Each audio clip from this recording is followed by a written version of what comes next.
Con il rientro della Corsa degli Scalzi, che ha riportato da San Salvatore a Cabras il simulacro di Santu Srabadoi, si sono conclusi i 2 giorni di fede e devozione che hanno permesso a migliaia di persone di rendere omaggio al santo con la storica processione in corsa. Il lungo corteo di 900 fedeli scalzi ha mosso i primi passi di corsa attorno alle 18:30, ma i primi corridoris, con indosso il saio bianco, hanno iniziato a radunarsi nel villaggio alcune ore prima per poter assistere alla messa nella chiesa dedicata al Salvatore. Al termine del rito i corridoris, così come sabato 3 settembre, hanno percorso 7 chilometri che dividono il santuario di San Salvatore e la chiesa parrocchiale di Santa Maria Assunta, riportando nella casa di Cabras la preziosa teca con la statua lignea.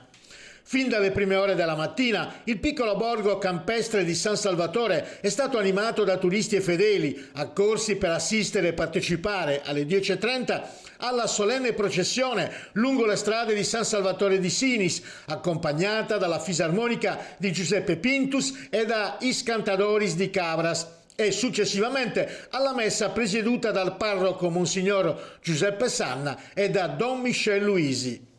Per me è stata dura portare al termine la corsa, ha detto il sindaco di Cabras, Andrea Abis, al termine della processione, ma San Salvatore per noi è anche questo. Santu Srabadoi è fatica, sudore, passione e devozione, un evento fortemente identitario che caratterizza e rappresenta la nostra comunità.